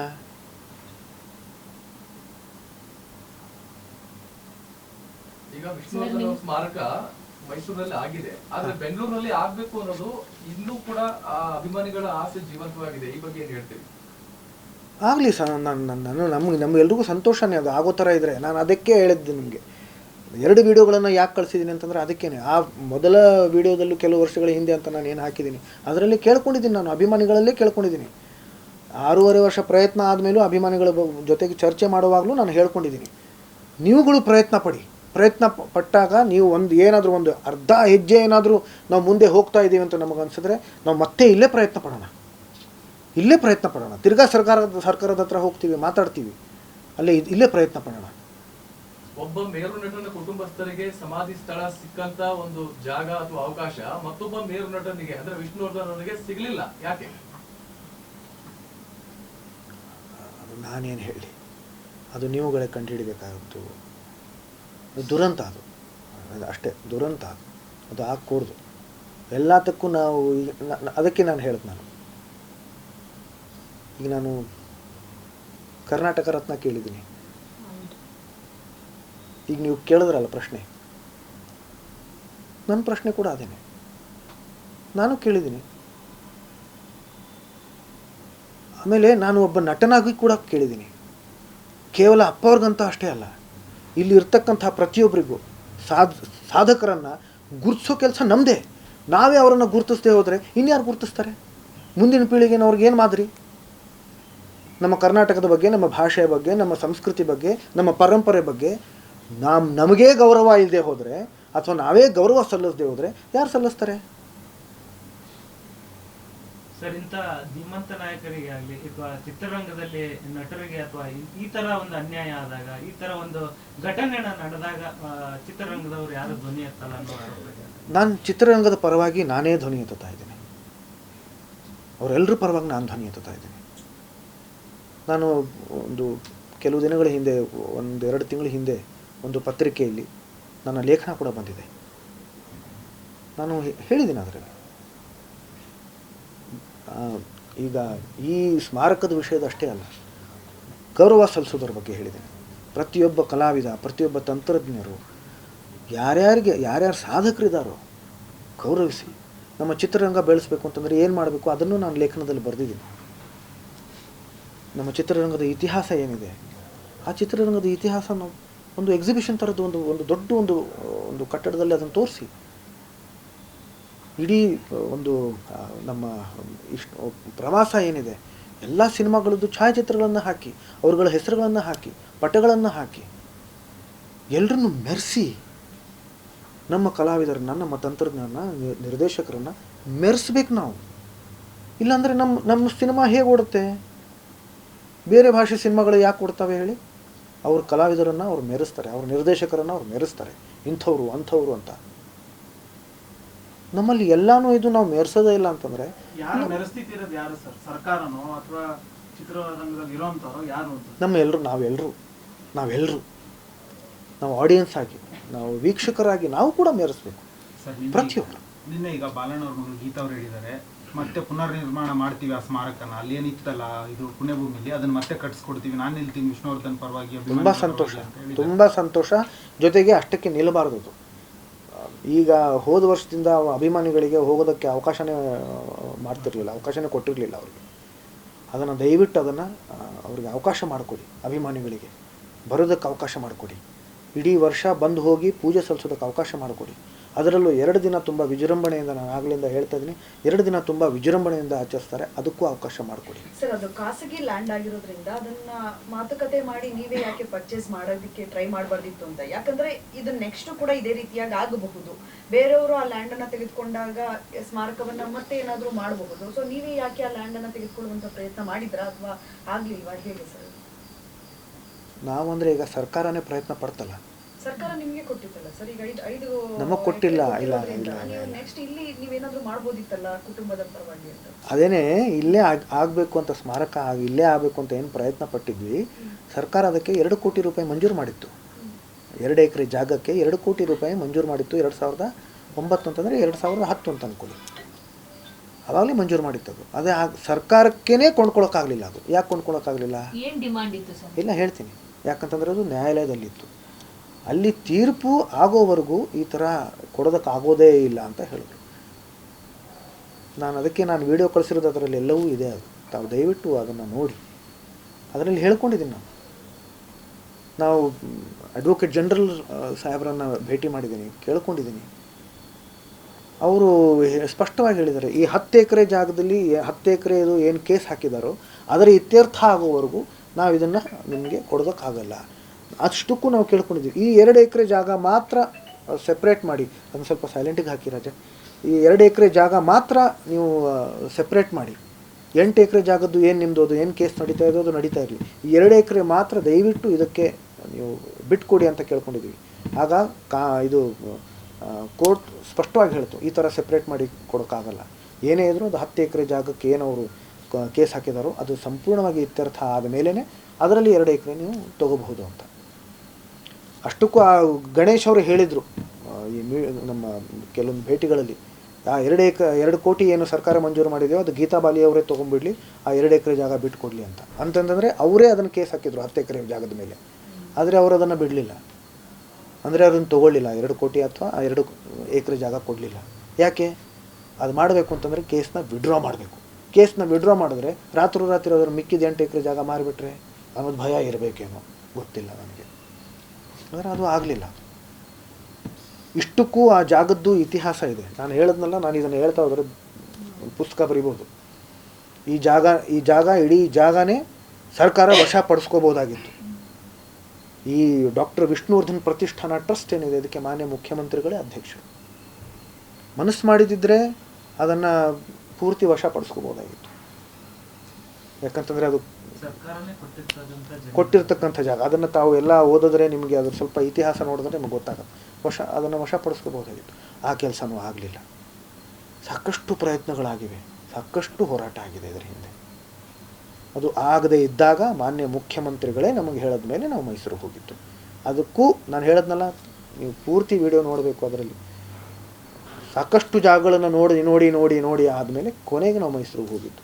ಅಲ್ಲಿಗ ಸ್ಮಾರಕ ಆಗಿದೆ. ಸರ್ ಭಾರತಿ ಅಮ್ಮ ಏನು ಹೇಳಿದ್ರು ಈ ವಿಚಾರ ಗೊತ್ತಾದ್ಮೇಲೆ? ತುಂಬ ನೊಂದ್ಕೊಂಡ್ರು. ಅವ್ರು ಯಾರಿದಾರೋ ಅದನ್ನು ತಿಳ್ಕೊಂಡು ಪತ್ತೆ ಹಚ್ಚಿ ಮೊದಲು ಅವರನ್ನು ಜೈಲಿಗೆ ಹಟ್ಟಿಸಿ ಅಂತ ಹೇಳಿದ್ರು. ಸರ್ ಯಾರೋ ಪೊಲಿಟಿಷಿಯನ್ ಕೂಡ ಇದ್ದಾರೆ ಇದರಲ್ಲಿ. ಕಾರ್ತಿಕ್ ಅವ್ರ ಜೊತೆ ಮಾತನಾಡಿದ್ರೆ ಈ ಘಟನೆ ಆದ್ಮೇಲೆ ಇಲ್ಲ ಇಲ್ಲ ಸರ್ ಸರ್ ರಾಜಕೀಯ ವ್ಯಕ್ತಿ ಒಬ್ರು ಕೈವಾಡ ಇದೆ, ಇಲ್ಲಿ ಮಾಲ್ ಮಾಡೋದಕ್ಕೋಸ್ಕರ ಈ ತರ ಮಾಡಿದ್ದಾರೆ ಅಂತ ಹೇಳ್ಬಿಟ್ಟು ಒಂದು ಸುದ್ದಿ ಇದೆ. ಸೊ ಅದ್ರ ಬಗ್ಗೆ ನೀವೇನು ಹೇಳಿ? ನೋಡಿಮ್ಮ, ಯಾರೇ ಇದ್ರೂ ಅವ್ರಿಗೆ ನಿಜ ಹೇಳ್ತೀನಿ, ಮನಸಾರೆ ಹೇಳ್ತೀನಿ ನಾನು, ಅವ್ರಿಗೆ ಶಿಕ್ಷೆ ಆಗಬೇಕು, ಶಿಕ್ಷೆ ಆಗಬೇಕು ಅವ್ರಿಗೆ. ಯಾಕಂತಂದರೆ ಇದು ನೋಡಿ, ಈಗ ಕಾನೂನುಬದ್ಧವಾಗಿ ಯೋಚನೆ ಮಾಡೋಕ್ಕೆ ಹೋದರೆ ಅದು ಜಾಗ ಯಾರ್ದು? ಅದು ಈಗ ಬಾಲಣ್ಣ ಅವ್ರ ಕುಟುಂಬದವ್ರದ್ದೇ ಜಾಗ. ಅವ್ರು ಏನು ಇಷ್ಟಪಡ್ತಾರೋ ಅದು ಆಗಿದೆ ಅನ್ನೋ ಥರದಲ್ಲಿ ಒಂದು ಕಡೆ ನಾವು ಯೋಚನೆ ಮಾಡಿದ್ರೆ, ಇನ್ನೊಂದು ಕಡೆ ಭಾವನಾತ್ಮಕವಾಗಿ ನಮ್ಮ ಕನ್ನಡಿಗರ ಜಾಗ ಅದು. ಅಷ್ಟು ಸ್ಮಾರಕ, ಅದು ಸಮಾಧಿ ಜಾಗ ಏನಿದೆ ಅದು ಏಕಾಏಕಿ ನೀವು ಈ ಥರ ತೆರವುಗೊಳಿಸಿದ್ರೆ ಹೇಗೆ? ಇದು ಅನ್ಯಾಯ, ಇದು ದೊಡ್ಡ ದುರಂತ. ಇದು ಆಗಬಾರ್ದಾಗಿತ್ತು. ಹಾಗಾಗಿ ಅದು ಆಮೇಲೆ ಅವ್ರಿಗೆ ಗೊತ್ತೂ ಇತ್ತು ಇದು ಜನಗಳಿಗೆ ದುಃಖ ಆಗುತ್ತೆ, ಬೇಸರ ಪಡ್ಕೊಳ್ತಾರೆ ಅಂತ. ಆದರೂ ಕೂಡ ಮಾಡಿದ್ದಾರೆ ಅಂತಂದರೆ ಅದು ಏನದು? ಆ ಥರದ ಒಂದು ದುರ್ಬುದ್ಧಿಗೆ ಏನಂತ ಹೇಳೋಣ? ಅವ್ರಿಗೆ ಶಿಕ್ಷೆ ಆಗಲೇಬೇಕು. ಅದು ಯಾರು ಅಂತ ದಯವಿಟ್ಟು ತಾವು ಪತ್ತೆ ಹಚ್ಚಿ ಅವ್ರಿಗೆ ಶಿಕ್ಷೆ ಆಗೋ ಥರ ನಾವೆಲ್ಲರೂ ನೋಡ್ಕೊಳ್ಳೋಣ. 1 ವರ್ಷದ ಹಿಂದೆ ಅವರ ವಿಷ್ಣು ಅಭಿಮಾನಿ ಅವರಿಗೆ ಒಂದು ಲೆಟರ್ ಹೋಗುತ್ತೆ, ಕೋರ್ಟಿಂದ ನೋಟಿಸ್ ಡೈರೆಕ್ಟ್ ಹೋಗಿರುತ್ತೆ, ಅಂದರೆ ಯಾರು ಕೂಡ ಎಂಟ್ರಿ ಆಗಬಾರ್ದು ಪರ್ಮಿಷನ್ಸ್ ಇಲ್ಲದೆ ಅಂತ. ಆ ನೋಟಿಸ್ ನಿಮಗೂ ಬಂದಿತ್ತಾ? ನಿಮ್ಮ ಫ್ಯಾಮಿಲಿಗೆ ಬಂದಿತ್ತಾ? ಇಲ್ಲ ಆ ಥರದ್ದು ನಮಗೆ ಗೊತ್ತಿರಲಿಲ್ಲ. ಅದು ಅಭಿಮಾನಿಗಳು ಆಮೇಲೆ ಕೋರ್ಟ್ ಅದನ್ನು ಅವರು ಮಾಡಿದ್ದಕ್ಕಂತ ಅದು ಅವರು ಗಮನಕ್ಕಿತ್ತ ಸರ್ ನಿಮಗೆ? ನಾನು ಅದಕ್ಕೆ ಆ ಮೀಟಿಂಗಲ್ಲಿ ಮಾತಾಡಿದ್ದೀನಲ್ಲ, ನಾನು ನ್ಯಾಯಾಧೀಶರನ್ನು ಕೇಳ್ಕೊಂಡಿದ್ದೀನಿ ಅದರಲ್ಲಿ. ಸರ್ 2 ವರ್ಷದ ಹಿಂದೆನೆ ಕಂಠೀರವ ಸ್ಟುಡಿಯೋದಲ್ಲಿ ವಿಷ್ಣುವರ್ಧನ್ ಅವರ ಸ್ಮಾರಕ ಮಾಡೋಕೆ ಆಗೋದಿಲ್ವಾ? ಅಲ್ಲ, ಈಗ ನೀವು ಎಲ್ಲೇ ಮಾಡಿದ್ರು ಕೂಡ ನಿಮಗೆ ನೀವು ಇಲ್ಲೇ ಮಾಡಬೇಕು ಅಂತ ಏನಿತ್ತು ಹೇಳಿ? ಹಠ ನಿಮ್ಮದು ಭಾವನಾತ್ಮಕವಾಗಿ ಒಂದು ಯಾಕಿತ್ತೇಳಿ? ಅಲ್ಲಿ ಅವರ ಅಂತ್ಯಕ್ರಿಯೆ ಅಲ್ವಾ? ಈ ಕಂಠೀರವದಲ್ಲಿ ಮಾಡಿದ್ರೆ ಏನಿದೆ? ಈಗ ನಾವು ಮೈಸೂರಲ್ಲಿ ಮಾಡಿದ್ದೀವಲ್ಲ, ಮೈಸೂರಲ್ಲಿ ಮಾಡಿದ್ದಕ್ಕೂ ಆಮೇಲೆ ಅಲ್ಲಿ ಅಪ್ಪವ್ರ ಅಸ್ಥಿ ಕೂಡ ಇದೆ, ಅವರ ವಿಭೂತಿ ಕೂಡ ಇದೆ. ಹೇಳಿದ್ದು ವಿಭೂತಿ ಅಂತಂದರೆ ಈ ಹಚ್ಕೊಳ್ಳೋ ವಿಭೂತಿ ಅಲ್ಲ, ಅದು ಅಸ್ಥಿ ಇದೆ, ಭಸ್ಮ ಇದೆ ಅವ್ರದ್ದು. ಸರ್ ಇಲ್ಲಿ ಆ ಭಸ್ಮ ಎಲ್ಲಿತ್ತು ಸರ್? ಅಂದ್ರೆ ಸಮಾಧಿ ಒಳಗಡೆ ಇಟ್ಟಿದ್ದ? ಅದರ್ವೈಸ್ ಅಲ್ಲ, ಅಲ್ಲಿ ಸಂಸ್ಕಾರ ಆಗಿದ್ದಲ್ಲಿ, ಅಂತ್ಯ ಸಂಸ್ಕಾರ ಆಗಿದ್ದಲ್ಲಿ, ಸೊ ಅದಾದ್ಮೇಲೆ ನೀವು ಅದನ್ನ ದಹನ ಆಗಿದ್ದು, ಸಂಸ್ಕಾರ ಹೂತ್ ಹಾಕಿದ್ದಲ್ಲ. ಕ್ಷಮಿಸಿ, ಆ ಪದಗಳನ್ನು ಬಳಸ್ತಾ ಇದ್ದೀನಿ, ತುಂಬ ನೋವಾಗ್ತಿದೆ, ಹೇಳಲೇಬೇಕಾದ ಪರಿಸ್ಥಿತಿ ಬರ್ತಾ ಇದೆ. ಸರ್ ಈಗ 2 ವರ್ಷದ ಹಿಂದೆನೆ ಬಾಲಣ್ಣ ಅವ್ರ ಸಮಾಧಿನೂ ಅವರೆಲ್ಲ ತೆಗೆದ್ಬಿಟ್ಟಿದ್ರು, ಎಲ್ಲ ನೆಲಸಮ ಮಾಡಿಬಿಟ್ಟಿದ್ರು. ಸೊ ಆವಾಗಲೇ ಎಲ್ಲೋ ಒಂದು ಹಿಂಟ್ ಸಿಕ್ಕಿತ್ತು ಎಲ್ರಿಗೂ ಕೂಡ, ಇಲ್ಲೂ ಕೂಡ ರಾತ್ರೋರಾತ್ರಿ ವಿಷ್ಣು ಸರ್ ಸಮಾಧಿನೂ ಕೂಡ ಏನಾದರೂ ಮಾಡಿಬಿಡ್ಬೋದು ಇವರು ಅಂತ. ಯಾಕಂದರೆ ತಂದೆ ತಾಯಿ ಸಮಾಧಿನೇ ಬಿಟ್ಟಿಲ್ಲ ಅವರು ಕಮರ್ಷಿಯಲ್ ಮಾಡ್ಕೊಳ್ಳೋದಕ್ಕೆ, ಮಾರ್ಕೊಂಡು ಇದು ಮಾಡ್ಕೊಳ್ಳೋದಕ್ಕೆ. ಎಷ್ಟು ದುರಾಸೆ ಅವ್ರಿಗಿದೆ ಅಂತ ಆವಾಗಲೇ ತುಂಬ ಜನ ಮಾತಾಡಿದರು. ಸೊ ಯಾಕೆ ಅಲರ್ಟ್ ಆಗಲಿಲ್ವ ಸರ್? ಅಂದರೆ ಫ್ಯಾಮಿಲಿ ಆಗಿರ್ಬೋದು, ಅಭಿಮಾನಿಗಳಾಗಿರ್ಬೋದು, ಯಾವತ್ತೋ ಇದಕ್ಕೂ ಕೂಡ ಅದೇ ಥರ ಪರಿಸ್ಥಿತಿ ಬರುತ್ತೆ, ಇದನ್ನು ರಿಮೂವ್ ಮಾಡಿಬಿಡ್ತಾರೆ ಅಲ್ಲಿಂದ ಅಂತ. ನೋಡಿಮ್ಮ, ಅಂದರೆ ತಂದೆ ತಾಯಿಗೆ ಗೌರವ ಕೊಡದೇ ಇರೋರು ಅದು ಒಂದು ಕಡೆ ಆಯಿತು ವಿಷಯ. ಬಾಲಣ್ಣವ್ರ ಮೇಲೆ ತುಂಬ ಧೀಮಂತ ಕಲಾವಿದರು, ಅವ್ರ ಮೇಲೆ ನಮ್ಗೆ ತುಂಬ ಅಭಿಮಾನ ಇದೆ, ಗೌರವ ಇದೆ. ಅದರ ಜೊತೆಗೆ ಅಪ್ಪ ಅವ್ರಿಗೆ ಅಭಿಮಾನದ ಬಳಗ ಏನಿತ್ತು, ಆಮೇಲೆ ಅಭಿಮಾನಿಗಳು ಪ್ರತಿ ವರ್ಷ ಅಲ್ಲಿ ಬಂದು ಪ್ರತಿದಿನ ಅಲ್ಲಿ ಬಂದು ಹೋಗೋ ಸಂಖ್ಯೆ ಏನಿತ್ತು ಅದು ತುಂಬ ಹೆಚ್ಚಿತ್ತು. ಹಾಗಾಗಿ ಅದು ಇವರಿಗೆ ಆ ಥರ ಮಾಡ್ತಾರೆ ಅಂತ ನಾವು ಯಾವತ್ತೂ ಅಂದ್ಕೊಂಡಿರಲಿಲ್ಲ. ಸರ್ ಮುಂದೆ ಏನು ಮಾಡಬೇಕು ಅಂದ್ಕೊಂಡಿದ್ದೀರಿ? ಆಗಿದ್ದು ಇಷ್ಟೆಲ್ಲ ಆಗಿದೆ ಬೆಳವಣಿಗೆ, ಮುಂದೆ ನಿಮ್ಮ ನಡೆ ಹೆಂಗಿರುತ್ತೆ? ನಿಮ್ಮ ಕುಟುಂಬದಿಂದ ಏನೆಲ್ಲ ನಿರ್ಧಾರ ಕೈಗೊಳ್ತೀರಾ? ಅಂದ್ರೆ ಇನ್ ಮುಂದೆ ಅವ್ರ ಹೆಸರನ್ನ ನಾವು ಮೆರೆಸೋ ರೀತಿ ಇರ್ಬೇಕು ಸರ್. ಈ ತರ ಎಲ್ಲ ಅಭಿಮಾನಿಗಳು ಕೇಳ್ಕೊತಿರೋದು ಬರೀ ವಿವಾದಕ್ಕೆ ಬಳಸ್ಕೊಂಡ್ವಿ, ಅವ್ರ ಆತ್ಮಕ್ ಶಾಂತಿನೇ ಸಿಕ್ಕಿಲ್ವೇನೋ ಅನ್ನೋ ತರ ನೆನ್ನೆ ಕಣ್ಣೀರ್ ಹಾಕ್ತಾ ಇದ್ರು. ಎಷ್ಟೋ ಜನ ಹೆಣ್ಮಕ್ಳು ಹಬ್ಬ ಹರಿದಿನ ಬಿಟ್ಟು ಓಡ್ ಬಂದಿದ್ರು ಅಲ್ಲಿಗೆ. ಅವ್ರ ಹೆಸರು ಮೆರೆಸ್ಬೇಕು, ಆ ರೀತಿ ಅವ್ರ ಹೆಸರು ಬರ್ಬೇಕು. ಬಿಟ್ಟು ಪ್ರತಿ ಸಲ ವಿವಾದ ಅನ್ನೋದು ಚೆನ್ನಾಗಿಲ್ಲ ಅನ್ನೋದು ಎಲ್ರು ಒಂದು ಇದು ಸರ್. ಅದಕ್ಕೆ ಒಂದು ಅಂತ್ಯ ಬರ್ಬೇಕು. ನೋಡಿಮ್ಮ, ಈಗ ಮೈಸೂರಲ್ಲಿ ಆಗಿರ್ತಕ್ಕಂಥ ಸ್ಮಾರಕ ಏನಿದೆ ಅದು 5 ಎಕರೆ ಜಾಗದಲ್ಲಿ ಆಗಿದೆ. ನನಗೆ ಗೊತ್ತಿಲ್ಲ, ಆದರೆ ಬಹುಶಃ ಅದು ಅತ್ಯಂತ ಅದ್ಭುತವಾಗಿರ್ತಕ್ಕಂಥ ಒಂದು ಸ್ಮಾರಕ. ಅದು ಬಹುಶಃ ಯಾವ ಕಲಾವಿದರಿಗೂ ಆ ಥರದೊಂದು ಅದ್ಭುತವಾಗಿರ್ತಕ್ಕಂಥ ಸ್ಮಾರಕ ಆಗಿದ್ರೂ ಕೂಡ ಅದು ಬೆರಳೆಣಿಕೆ ಅಷ್ಟು ಇರಬಹುದೇನೋ. ಅಷ್ಟು ಸೂಕ್ತವಾಗಿರ್ತಕ್ಕಂಥ ಅದ್ಭುತವಾಗಿರ್ತಕ್ಕಂಥ ಅದು ಸ್ಮಾರಕ ಆಗಿದೆ. ಒಂದು ಅಲ್ಲಿ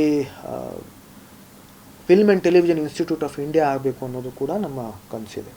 ಅದು ಕೂಡ ಜಂಟಿ ಯೋಜನೆ, ಇಲ್ಲಿ ವ್ಯಾಪಾರೀಕರಣ ಇಲ್ಲ. ಇದರದ್ದು ಯಾವ ಒಂದು ನ್ಯಾಯಪೈಸ ಕೂಡ ನಮ್ಮ ಜೋಬಿಗೆ ವೈಯಕ್ತಿಕ ಕುಟುಂಬಕ್ಕೆ ಹೋಗೋದೇ ಇಲ್ಲ, ನಮಗದು ಬೇಡವೂ ಬೇಡ.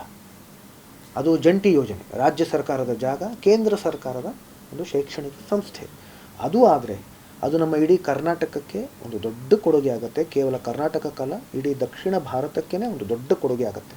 ಅದು ಅಪ್ಪವ್ರ ಹೆಸರಲ್ಲಿ, ಸಾಹಸ ಸಿಂಹ ಡಾಕ್ಟರ್ ವಿಷ್ಣುವರ್ಧನ್ರವರ ಹೆಸರಲ್ಲಿ ಆಗಬೇಕು ಅಂತ ನಾವು ಪ್ರಯತ್ನ ಪಡ್ತಾ ಇದ್ದೀವಿ.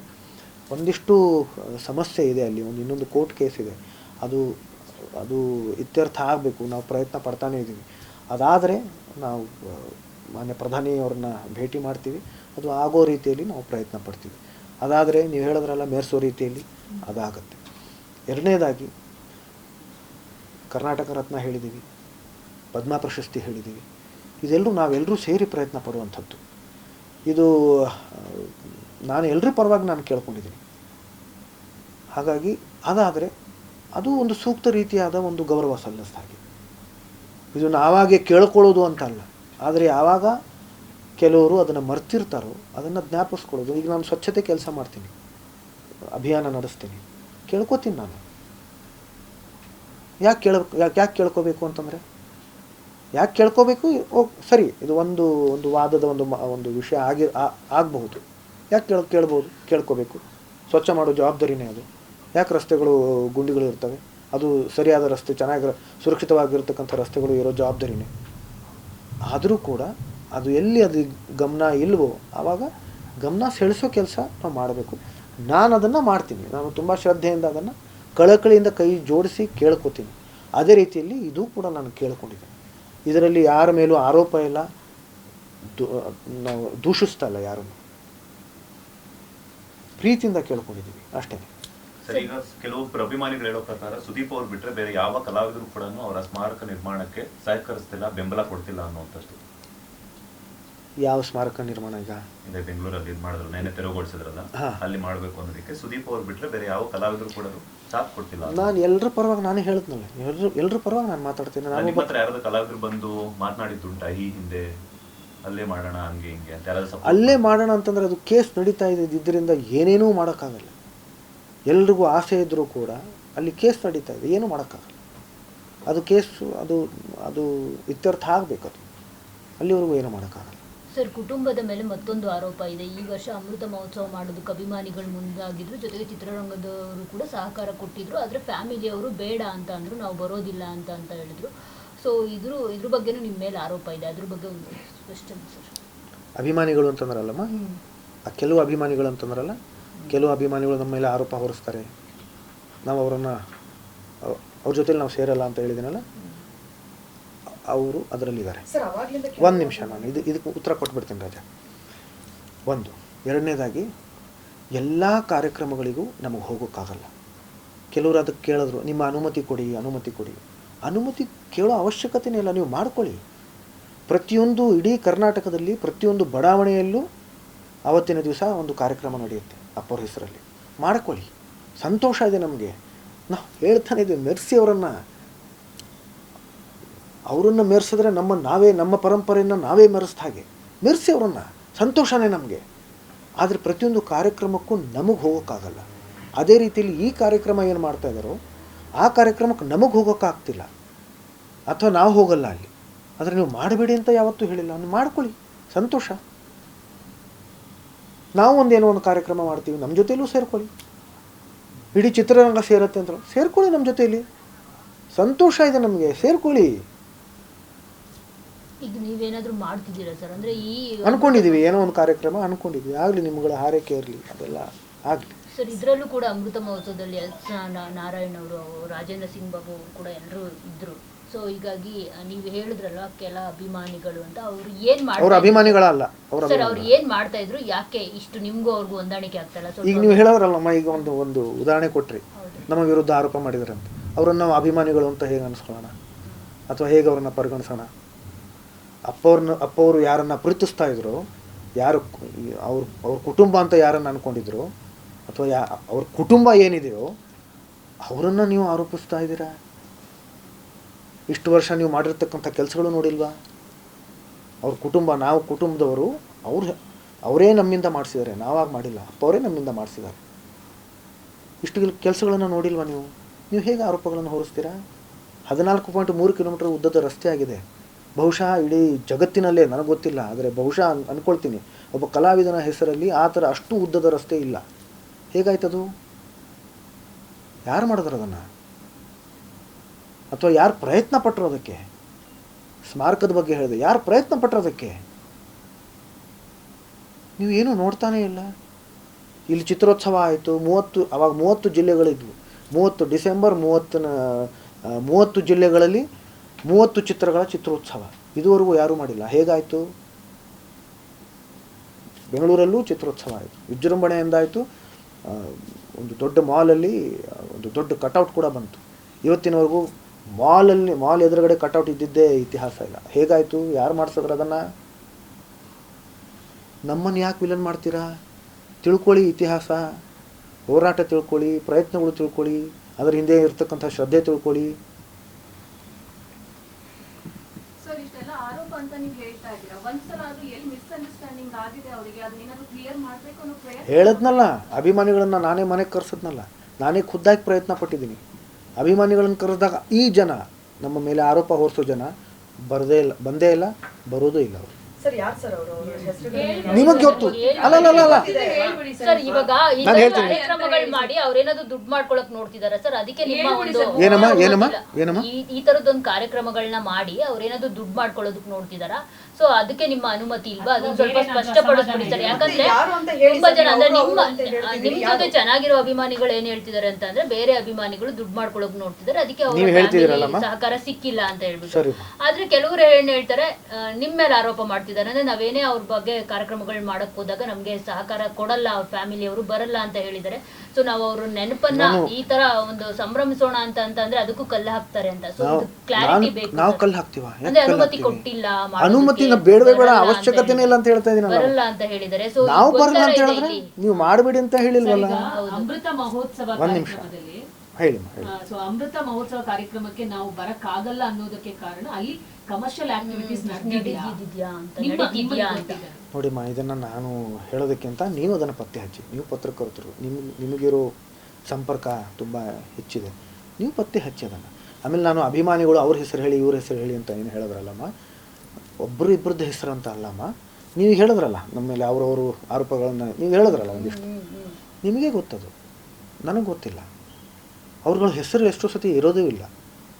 ಅವರು ಅಭಿಮಾನಿಗಳು ಅಂತ ಅನ್ನೋ ಒಂದು ಒಂದು ಒಂದು ಏನು ಮುಖವಾಡ ಇರುತ್ತಷ್ಟೇ, ಅಭಿಮಾನಿಗಳಲ್ಲ ಅವರು. ಅದನ್ನೇ ಹೇಳ್ತೀನಿ, ನೀವು ತಿಳ್ಕೊಳ್ಳದೆ ಅರ್ಥ ಮಾಡ್ಕೊಳ್ಳದೆ ಅದ್ರ ಹಿಂದೆ ಇರ್ತಕ್ಕಂಥ, ನಾನು ಹೇಳಿದ್ನಲ್ಲ, ಇದನ್ನೆಲ್ಲ ಒಂದು ಪ್ರವಾಸನೇ ತಿಳ್ಕೊಳ್ಳದೆ ನೀವು ಆರೋಪಗಳನ್ನು ಹೊರಿಸ್ತೀರಿ ಅಂತಂದರೆ ಅಭಿಮಾನಿನ ಅದು ಸಾಹಸ ಸಿಂಹ ಡಾಕ್ಟರ್ ವಿಷ್ಣುವರ್ಧನ್ ಅವ್ರ ಮೇಲೆ ನಿಮ್ಗೆ ಎಷ್ಟು ಪ್ರೀತಿ ಇದೆಯೋ ಅವ್ರ ಕುಟುಂಬ ತಾನೇ ಅಲ್ವ? ನಮ್ಮ ಕುಟುಂಬ ಅಂತಂದರೆ ಅವ್ರ ಕುಟುಂಬ ಅಲ್ವಾ? ನೀವೇನು ತಿಳ್ಕೊಳ್ಳದೆ ಆರೋಪ ಹೊರಿಸ್ತಾ ಇದ್ರೆ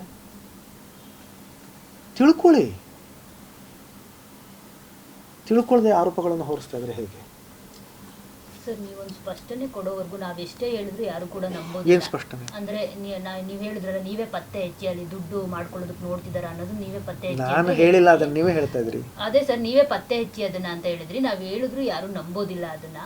ಸೊ ಅದಕ್ಕೋಸ್ಕರ ನೋಡಿ, ನೆನ್ನೆ ಹೆಣ್ಮಕ್ಳು ಬಂದಿದ್ರು ಅಲ್ಲಿ ತುಂಬಾ ಜನ. ಅವ್ರು ಏನ್ ಹೇಳಿದ್ರು, ಅವರೆಲ್ಲರೂ ನಿಮ್ ಫ್ಯಾಮಿಲಿ ಮೇಲೆ ಒಂದು ಬ್ಲೇಮ್ ಮಾಡಿದ್ದು. ಸೊ ಎಲ್ರಿಗೂ ಅದೊಂದು ರೀತಿ ಯಾಕೆ ಆರೋಪಗಳನ್ನ ಹೊರಿಸಿದಾರ ಅವರು? ಅದೇ ಎಲ್ಲರೂ ಮಾತು ಕೇಳಿ ಆ ತರ ಇದಾಗ್ಬಿಟ್ಟಿದೆ. ಎಷ್ಟು ನೆನ್ನೆ ಬೈಟ್ಗಳಲ್ಲಿ ನೀವು ಗಮನಿಸಬಹುದು ಸೋಶಿಯಲ್ ಮೀಡಿಯಾದಲ್ಲಿ. ಈಗ ನೀವು ಕೆಲವು ಅಭಿಮಾನಿಗಳು ನಾವು ದೂರ ಇಟ್ಟಿದ್ವಿ ಅಂತವ್ರ ಜೊತೆ ನಾವು ಸೇರಲ್ಲ ಅಂತ ಅವ್ರಿಗೆ ಗೊತ್ತಿಲ್ಲ, ಅಭಿಮಾನಿಗಳಿಗೆಲ್ಲ ಹೆಣ್ಮಕ್ಳಿಗೆ ಎಲ್ಲ ಗೊತ್ತಿಲ್ಲ. ಅವ್ರು ಸುಮ್ನೆ ಅಲ್ಲಿ ಕಣ್ಣೀರ್ ಹಾಕೊಂಡು ಪಾಪ ನಿಮ್ ಬಗ್ಗೆ ಬ್ಲೇಮ್ ಮಾಡ್ತಾರೆ. ಸೊ ಅದ್ರ ಬಗ್ಗೆ ನೀವು ನಾನು ಹೇಳದ್ನಲ್ಲ ಈಗ ಹತ್ತಿರಕ್ಕೆ ಸೇರಿಸಲ್ಲ ಅಂತಂದರೆ ನಾನು ಮೀಟಿಂಗ್ ಕರೆದಾಗ ಬರೋದೇ ಇಲ್ಲ ಅವ್ರುಗಳು. ನಾನು ಬಹಿರಂಗವಾಗಿ ಹೇಳಿರ್ತೀನಿ.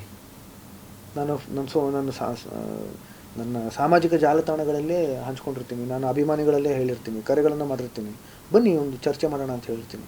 ಆವಾಗ ಬಂದೇ ಇರಲ್ಲ ಅವರು. ಅಥವಾ 15ನೇ ಆಗಸ್ಟ್ ಅಮ್ಮವ್ರದ್ದು ಹುಟ್ಟುಹಬ್ಬ ಇರುತ್ತೆ. 18ನೇ ಸೆಪ್ಟೆಂಬರಲ್ಲಿ ಸ್ಮಾರಕದ ಹತ್ರ ಇರ್ತೀವಿ ನಾವು. 30ನೇ ಡಿಸೆಂಬರಲ್ಲಿ ಸ್ಮಾರಕದ ಹತ್ರ ಇರ್ತೀವಿ. ನೇರವಾಗಿ ಬನ್ನಿ, ಮಾತಾಡಿ. ನೀವು ನಾನು ಎಲ್ಲಾದರೂ ಹೋದಾಗ ನನ್ನ ಜೊತೆಯಲ್ಲಿ ನೀವು ನನ್ನ ಗಾರ್ಡ್ಸ್ಗಳು ಅನ್ನೋ ಥರದ್ದು ಯಾರಾದರೂ ಇರ್ತಾರ? ಇರಲ್ಲ ತಾನೆ. ಇದ್ದರೆ ಯಾವುದೋ ಒಂದು ಮದುವೆಗೆ ಹೋದರೆ ಆ ಮದುವೆಯವರು ಇಟ್ಕೊಂಡಿರ್ತಾರೆ, ಅಂದರೆ ನೇಮಕ ಮಾಡಿರ್ತಾರೆ ಅವ್ರ ಜೊತೆ ಅವ್ರು ನನ್ನ ಜೊತೆ ಬರ್ತಾರೆ. ನಾನಾಗಿ ಅವರನ್ನು ಯಾವತ್ತೂ ಅಪಾಯಿಂಟ್ ಮಾಡಿಲ್ಲ. ಅಪ್ಪವರೇ ಇಟ್ಕೊಂಡಿರಲಿಲ್ಲ ಆ ಥರ. ನಮಗೆ ಅವ್ರ ಆದರ್ಶ. ಯಾರೇ ಬರಲಿ, ನಾನು ರಸ್ತೆ ಮೇಲೆ ನಿಂತ್ಕೊಂಡು ನಾನು ವೀಡಿಯೋಗಳನ್ನು ಮಾಡ್ತೀನಿ. ನನ್ನ ನೇರವಾಗಿ ಬಂದು ಮೀಟ್ ಮಾಡೋಕ್ಕಾಗಲ್ವ, ಭೇಟಿ ಮಾಡೋಕ್ಕಾಗಲ್ವ? ಅದೇ ಹೇಳ್ತಾರೆ, ನಾವು ಹತ್ರನೇ ಸೇರಿಸಲ್ಲ ಅಂತ. ಪ್ರಯತ್ನ ಆದ್ರೂ ಪಡಿ. ನೋ ಸರ್, ನೀವು ಕರೆಕ್ಟಾಗಿ ಹೇಳೋವರೆಗೂ ಯಾರು ಏನು ಕತೆ ಹೇಳೋವರೆಗೂ ನೀವು ವಿಲನ್ ಆಗೇ ಇರ್ತೀರಾ ಸರ್. ಜನಗಳಿಗೆ ವಿಲನ್ ತರ ನಿಮ್ಮನ್ನ ಬಿಂಬಿಸ್ಬಿಟ್ಟಿದ್ದಾರೆ ಸರ್. ಆಗ್ಲೇ ನೀವು ಒಂದು ಮಾತು ಹೇಳಿದ್ರಿ ಸರ್, ಒಂದಷ್ಟು ಜನರ ಮಾತನ್ನ ನಂಬ್ತಾ ಇದ್ದಾರೆ ಅಭಿಮಾನಿಗಳು ಅಂತ. ಆ ಒಂದಷ್ಟು ಜನ ಯಾರು? ಆರೋಪಗಳನ್ನು ಹೊರಿಸ್ತಾರಲ್ಲ ನಮ್ಮ ಮೇಲೆ. ಆರೋಪ ಮಾಡ್ತಾರಲ್ಲ ವಿಲನ್. ಆರೋಪ ಮಾಡ್ತಾರೋರು ಯಾಕೆ ಮಾಡ್ತಾ ಇದಾರೆ ಅನ್ನುವಂಥದ್ದು ರೀಸನ್ ಗೊತ್ತಿದೆ. ನೀವು ದೂರ ಇಟ್ಟಿರೋರು ಯಾರು ಅಭಿಮಾನಿಗಳು? ನೀವು ನಟನಾಗಿ ಮಾತಾಡ್ತಾ ಇಲ್ಲ ಸರ್, ನೀವು ವಿಷ್ಣುವರ್ಧನ್ ಕುಟುಂಬದ ಪರವಾಗಿ ನೀವು ಮಾತಾಡ್ತಾ ಇದ್ದೀರಾ. ಸೊ ನೀವು ಗಾಳಿಲಿ ಗುಂಡು ಹೊಡೆಯೋ ಬದಲು ಯಾರು ಅಂತ ನೀವು ಕರೆಕ್ಟ್ ಆಗಿ ಹೇಳ್ಬಿಟ್ರೆ ಅವರಿಗೊಂದು ಕ್ಲಾರಿಟಿ ಸಿಗುತ್ತೆ ಸರ್. ಯಾರು ಅಲ್ಲ ಯಾರು ಅಂದ್ರೆ ಹೇಳ್ತೀನಿ ಸರ್. ನಾನು ಮುಗಿಸ್ಬಿಡೋಣ, ವಿವಾದ ಮುಗಿಲಿ, ಮೆರ್ಸೋಣ ನಾವು ಅವ್ರನ್ನ. ನಮ್ಗೆ ಹೇಳಿ ಕರೆಕ್ಟ್ ಆಗಿ, ಯಾಕಂದ್ರೆ ಜನನು ನೋಡ್ತಿರ್ತಾರೆ. ತುಂಬಾ ಪ್ರೀತಿಯಿಂದ ಪ್ರೀತಿಸುವಂತ ಇಲ್ಲೇ ಎಷ್ಟು ಜನ ಇದ್ದಾರೆ ಅಭಿಮಾನಿಗಳು. ತಪ್ಪಾಗುತ್ತೆ. ಈಗ ಅವ್ರು ಯಾರು ಅಂತ ಹೇಳ್ಬಿಟ್ರೆ ಅವ್ರ ಮೇಲೆ ಆರೋಪ ಇದು ಮಾಡ್ತಾರಲ್ವಾ, ಯಾರು ತಪ್ಪು ಮಾಡ್ತಿದಾರೆ ಅವ್ರಿಗೆ. ಇಲ್ಲ ನೋಡಿ, ನನಗೆ ಒಬ್ಬರು ಇಬ್ರು ಅನ್ನೋ ಇಲ್ಲ, ಗೊತ್ತಿಲ್ಲ ನನಗೆ. ನಾನು ಈ ನೀವು ಹೇಳಿದ್ರಲ್ಲ ಈಗ ಆರೋಪಗಳನ್ನು ಹೊರಿಸ್ತಾರೆ. ಅಲ್ಲಿ ನೆನ್ನೆ ಸ್ಟುಡಿಯೋ ಹತ್ರ ಹೋದಾಗ ಅಲ್ಲಿ ಆರೋಪಗಳನ್ನು ಹೊರಿಸಿದ್ರು, ಇವರು ಆರೋಪಗಳನ್ನು ಹೊರಿಸೋದು. ಅವ್ರ ಹೆಸರು ನನಗೆ ಗೊತ್ತಿಲ್ಲ, ಅವ್ರು ಯಾರು ಅನ್ನೋದು ಗೊತ್ತಿಲ್ಲ, ನಾನು ಅವ್ರು ನೋಡೂ ಇಲ್ಲ.